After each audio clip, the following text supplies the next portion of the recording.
À Bamako, la même heure à Sikasso, au plaisir de vous tenir compagnie durant quelques minutes.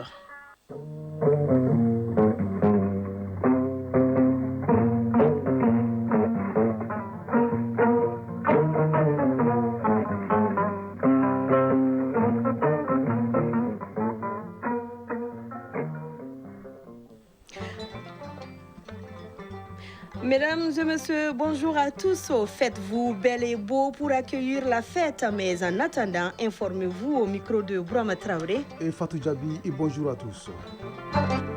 La communauté musulmane célèbre demain vendredi la fête de Tabaski. Les moutons restent la star de cette fête. Chacun s'active pour se procurer d'un bélier à immoler le jour J. Nous irons à Sigasso pour un tour sur le site de vente promotionnelle de moutons. Même effervescence dans les gares routières et sur les routes pour permettre à chacun de se rendre dans sa localité d'origine en toute sécurité. L'ANASER montre la garde. Le président Donald Trump interdit aux ressortissants de 12 pays d'entrer aux États-Unis pour raison de sécurité. La mesure entre en vigueur le lundi prochain. Le dirigeant nord-coréen promet un soutien inconditionnel à Moscou dans son opération spéciale en Ukraine. Kim Jong-un a reçu mardi dernier le secrétaire du Conseil de sécurité russe. Les aigles du Mali affrontent ce soir les léopards de la République démocratique du Congo en match amical international. La rencontre est prévue à Orléans en France. Bamako balise le terrain pour une coopération judiciaire et juridique plus efficace entre les pays de la Confédération AES. La chronique judiciaire de ce jeudi revient sur les conclusions de la toute première rencontre des ministres en charge de la justice. Et c'est tout pour les titres. Nous ouvrons cette édition avec ces communiqués de l'état-major général des armées, communiqués ainsi libellés. Les dernières semaines ont été marquées par une recrudescence des attaques lâches et barbares menées contre des localités, des paisibles populations ainsi que des emprises militaires du Mali et de la Confédération AES. Ces actes sont commis par une coalition de groupes armés terroristes de toute obédienne, disposant d'appuis internes et externes, notamment d'ordre opérationnel, logistique, financier et informationnel. L'état-major des armées informe l'opinion que la force unifiée de l'AES met tout en œuvre pour étouffer ce sursaut d'une bête qui déjà terrassé des forces désormais identifiées, se charge de ressusciter et de maintenir en vie. Face aux velléités obscurantistes, les FAMA mènent une contre-offensive sur l'ensemble du territoire national avec comme priorité absolue de sécuriser les populations et d'éviter tout amalgame ou dommage collatéral. Une série d'opérations offensives est en cours visant des objectifs terroristes. Ainsi, le 4 juin 2025, des refuges et plots logistiques terroristes ont été détruits dans la région de Ménaka. Des cellules de plusieurs dizaines de combattants terroristes localisés dans les secteurs de Boulkessi, région de Douanza, ont été neutralisés en appui aux unités FAMA engagées au sol.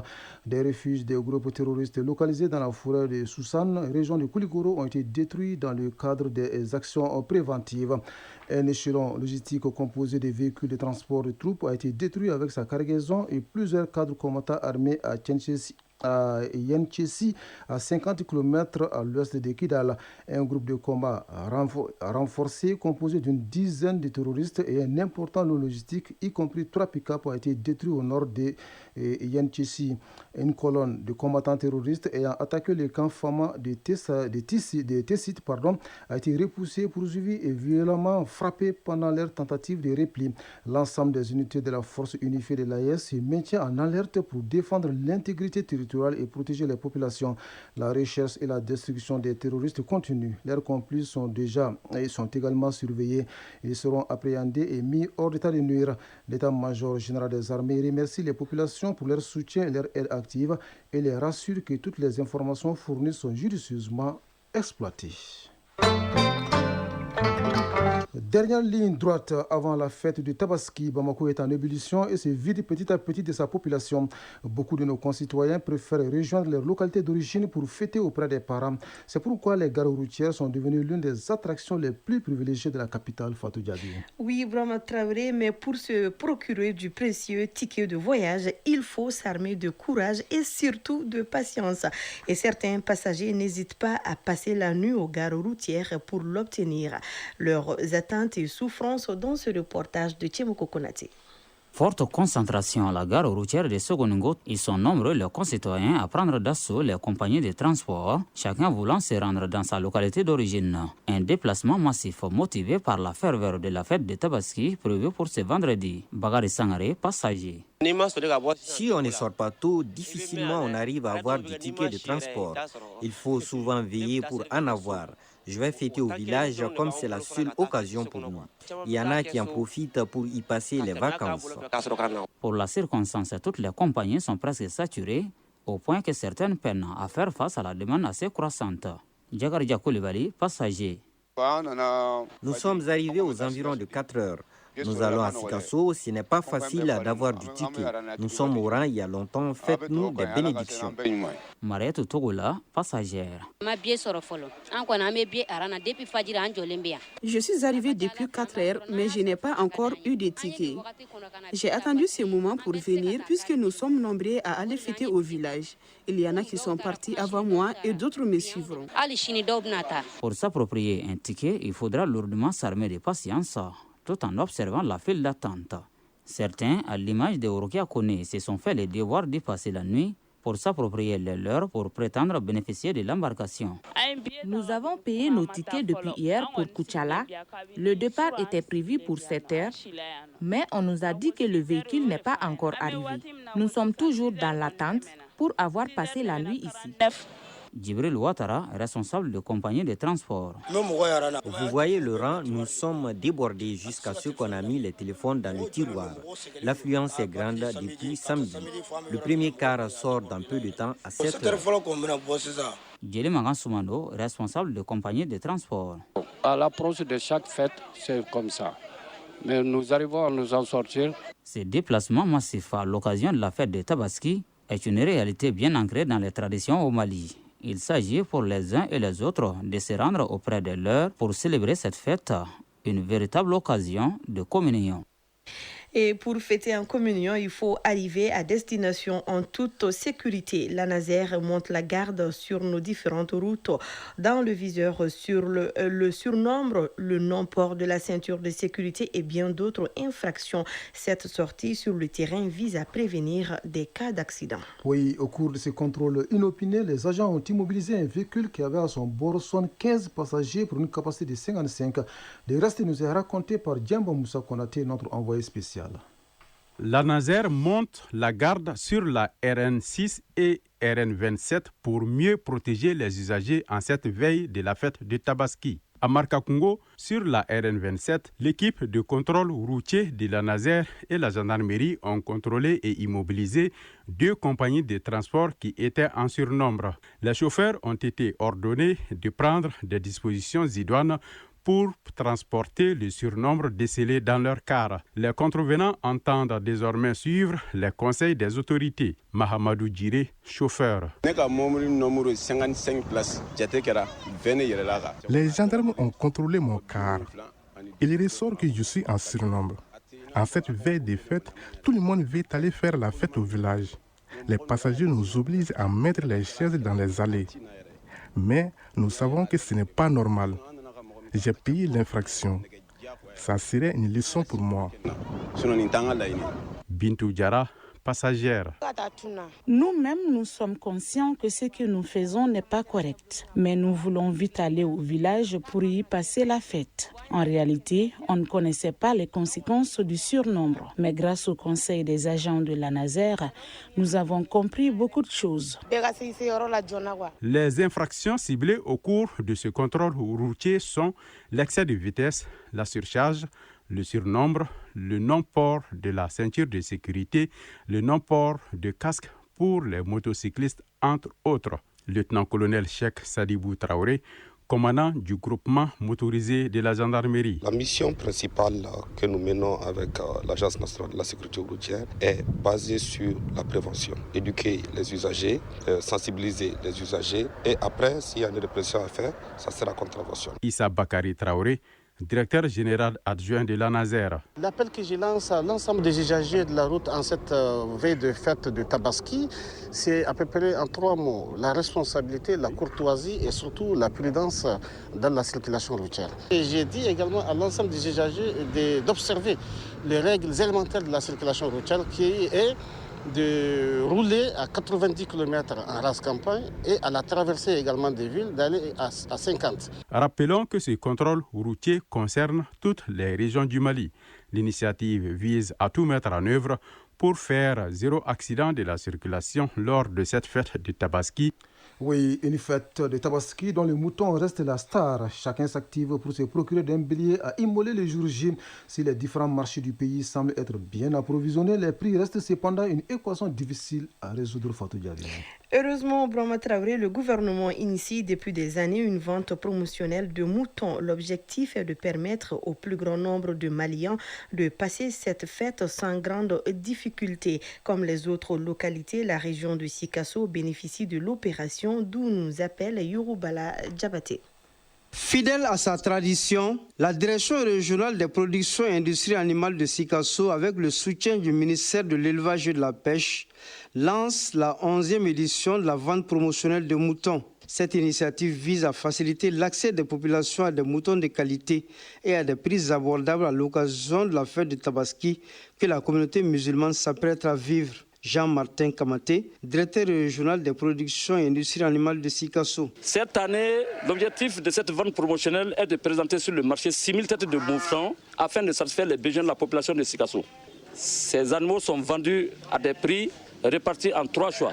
Le premier choix de couleur verte varie de 90 000 à 125 000 francs CFA.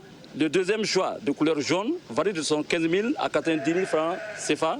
Et le troisième choix de couleur rouge varie de 70 000 à 75 000 francs CFA. L'approche gouvernementale s'inscrit dans une dynamique de soutien aux couches vulnérables tout en encourageant les acteurs de la filière animale. Ibrahim Mahaman, conseiller au gouvernorat de Sikasso. L'opération de la Tabaski, initiée depuis 2014, vise non seulement à faciliter l'accès aux moutons de qualité et des prix abordables pour nos citoyens, mais aussi à structurer davantage la filière bétail-viande en valorisant le savoir-faire de nos éleveurs, commerçants et autres acteurs du monde rural. Cette opération, désormais attendue chaque année, renforce la politique nationale de sécurité alimentaire et de valorisation des productions animales locales. Sikasso, Yorubala Djabate et Taïrou Konate pour l'ORTM.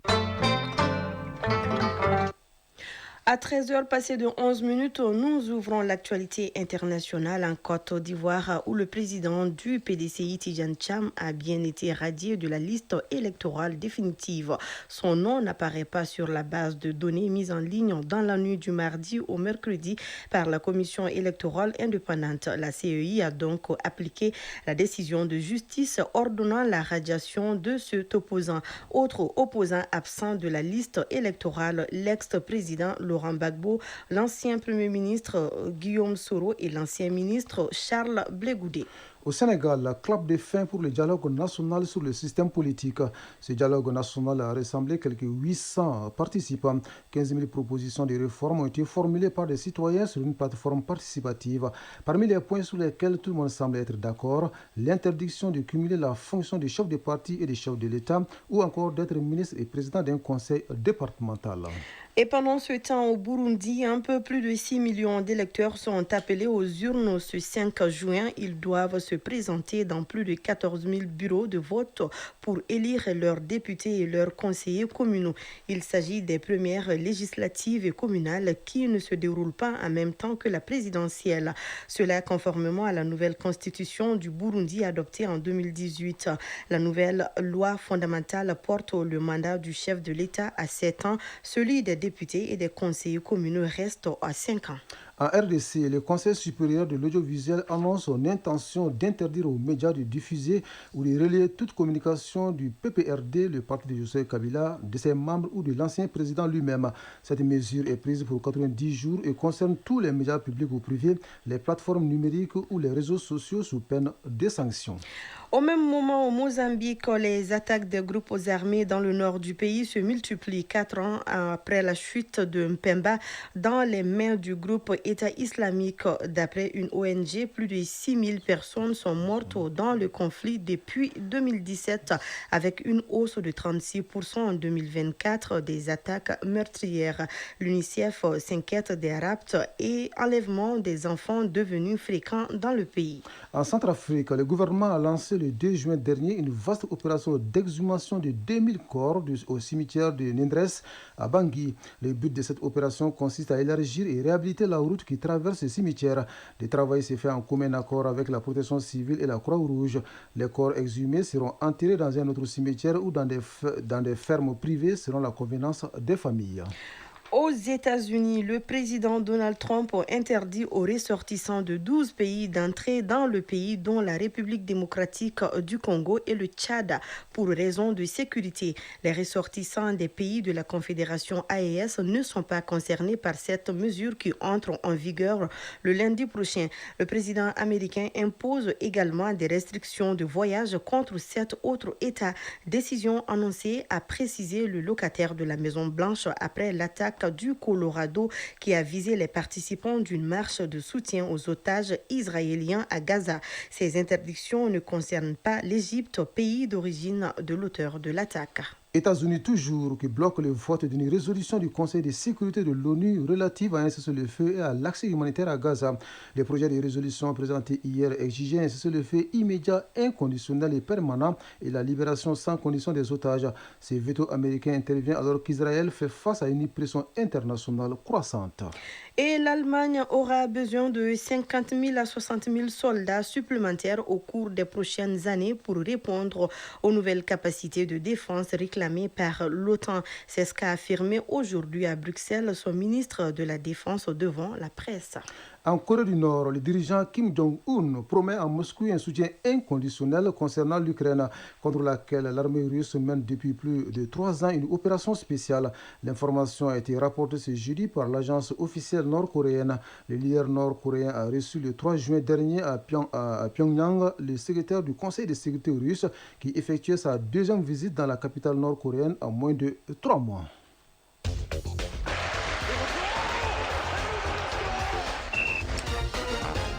Sport, les Aigles du Mali jouent ce soir contre les Léopards de la République démocratique du Congo en match amical international. La rencontre est prévue à 18h temps universel à Orléans en France. Ici à Bamako, la 25e journée du championnat national de Ligue s'est achevée hier. La synthèse de l'actualité sportive porte aujourd'hui la signature de Fotigi Tungara.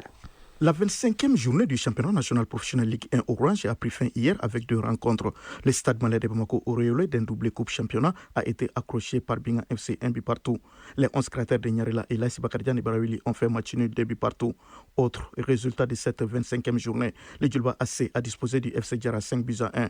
L'USFAS a dominé l'ASCO 3-0. AFE s'est incliné devant l'AS Rural de Bamako 3-0. L'US Bougouba s'est imposé devant l'US Bougouni 2-0. Les étoiles du Mandé ont perdu contre l'AS Police 2-0. Sans aucun suspense, la 26e et dernière journée qui reste ne sera qu'une simple formalité puisque le championnat a déjà connu son épilogue avec le titre de champion pour le Stade Malais de Bamako et les tickets de la relégation pour les FC Diarra et les étoiles du Mandé, les deux premiers qui retournent au purgatoire.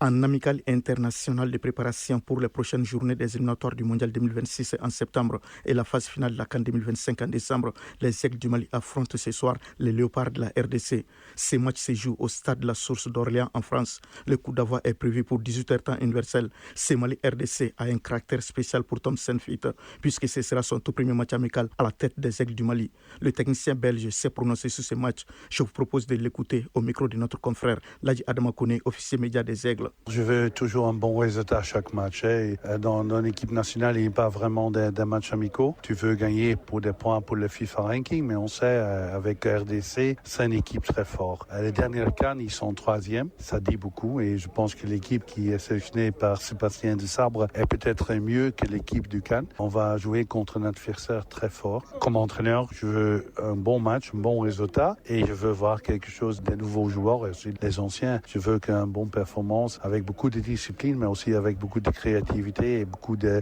joie dans leur jeu. Sur place, le groupe est au grand complet avec l'ensemble des 23 joueurs convoqués, à l'exception de Issiar Dramé qui a fait défection pour raison de famille. Il a été remplacé au pied levé par Ibrahim Sissé de Schalke 04. Compte tenu de la forte densité des colonies des deux pays en France, ce match est plus qu'un simple amical pour l'attaquant des Aigles, Moussafa Sangaré, que je vous propose d'écouter au micro de notre confrère Ladji Adama Kone, officier média des Aigles. C'est amical, mais c'est pas amical. On connaît la communauté des Congolais et des Maliens en France, surtout à Orléans. Donc ça va être comme un match, même plus dur qu'un match de qualification, je pense. Donc on sera obligé de le jouer comme si on jouait un match de Coupe du Monde ou de la CAN. Ça va être l'intensité, etc. avec les supporters et tout. On n'aura pas le choix que de tout donner et de ramener la victoire. À l'instar du Mali et de la RDC, plusieurs sélections africaines effectuent un tour d'échauffe. Il y aura ce vendredi Centrafrique-Mauritanie à midi, Zimbabwe-Burkina Faso à midi également, Nigeria et Russie à 17h, Afrique du Sud-Tanzanie à 17h30, Sénégal-Irlande à 18h45, Cameroun-Ouganda à 19h, Guinée-Équatoriale-Gambie à 19h, Nigeria-Gabon à 19h et Maroc-Tunisie à 19h30. Le tournoi Maurice Révélo se poursuit à Toulon. Le Mali joue demain contre la France. C'est au compte de la deuxième journée du groupe A. Le coup d'envoi sera donné à partir de 15h30. Mais avant, à midi, le Panama affronte l'Arabie Saoudite. Pour rappel, lors de la première journée mardi, les protégés de Hussein Diawara ont perdu 2-1 contre le Panama. C'est par ce même score que la France a gagné contre l'Arabie Saoudite. Ligue des Nations en Europe, l'affiche de la finale sera connue ce jeudi. Ce sera à l'issue de la deuxième demi-finale qui oppose l'Espagne à la France ce soir à partir de 19h temps universel. Le vainqueur de cette rencontre rejoindra en finale le Portugal. En première demi-finale hier, le Portugal a éliminé l'Allemagne 2-1. La finale aura lieu dimanche au stade Allianz Arena de Munich. À présent, dans la leçon du sport, on vous explique les soins apportés à un joueur blessé sur le terrain. Oui, dans quelles conditions un joueur blessé peut-il recevoir des soins? Isaac Tchenou nous répond. Dans un match de football, l'arbitre veille au bon déroulement d'une rencontre dans le respect strict des règles de l'art. De ce fait, il a obligation de s'assurer de l'intégrité physique d'un joueur. Que doit faire l'arbitre en cas de blessure d'un footballeur sur le terrain? Ibrahim Aboukine Haïdara, instructeur national des arbitres, explique. L'arbitre laisse le jeu se poursuivre si le joueur n'est que légèrement blessé. Arrête le jeu si un joueur est sérieusement blessé et s'assure que le joueur est transporté hors du terrain. Un joueur blessé ne peut être soigné sur le terrain et ne peut y retourner qu'une fois que le jeu a repris. Au cas où le joueur est sérieusement touché, l'arbitre arrête le jeu et autorise l'équipe médicale à porter assistance aux blessés. L'arbitre doit autoriser l'équipe médicale à apporter des soins à un joueur blessé sur le terrain si un gardien de but est blessé.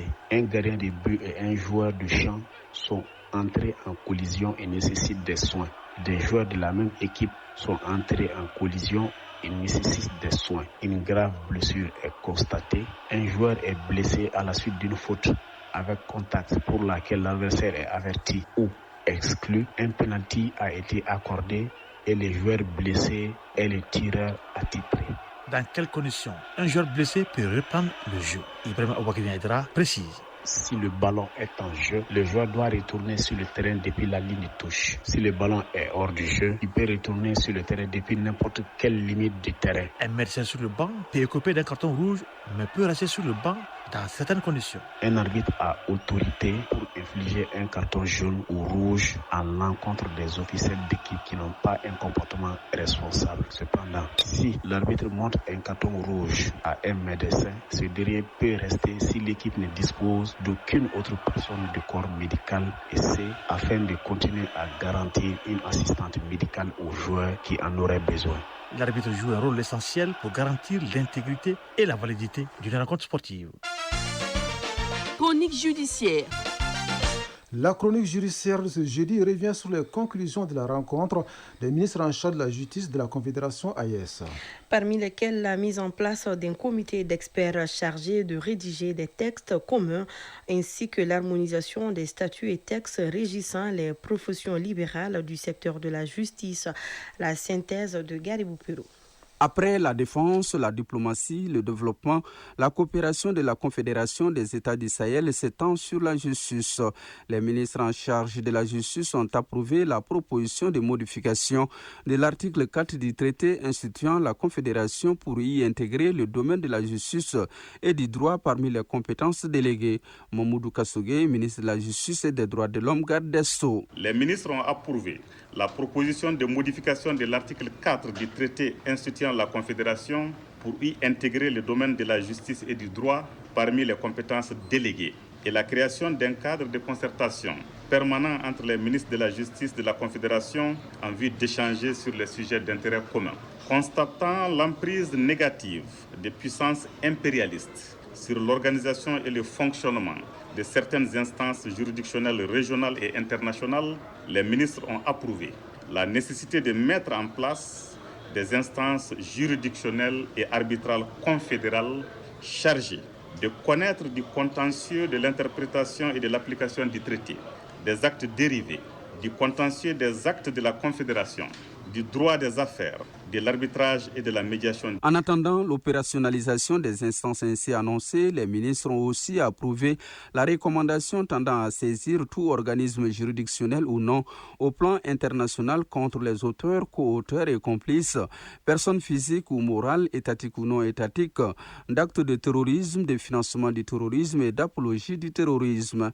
Les ministres ont encouragé l'extension du bénéfice de l'assistance juridique et judiciaire aux ressortissants des États membres de l'AES, la mise en place d'une plateforme numérique de coopération judiciaire et la création d'un fichier unique des personnes recherchées, poursuivies ou condamnées pour crimes contre l'humanité, terrorisme et financement du terrorisme. Dans le cadre de la coopération, les ministres ont approuvé la mise en place d'une cour supranationale. Concernant la coopération pénitentiaire, les ministres ont souligné l'importance de renforcer la coopération en matière de renseignement, de lutte contre la radicalisation et l'extrémisme violent, de sécurisation des prisons et gestion des détenus, en particulier ceux arrêtés pour terrorisme. Les ministres ont approuvé la construction d'une prison de haute sécurité liée à la future Cour pénale sahélienne et des droits de l'homme, ainsi que l'harmonisation des statuts du personnel pénitentiaire conformément aux règles internationales.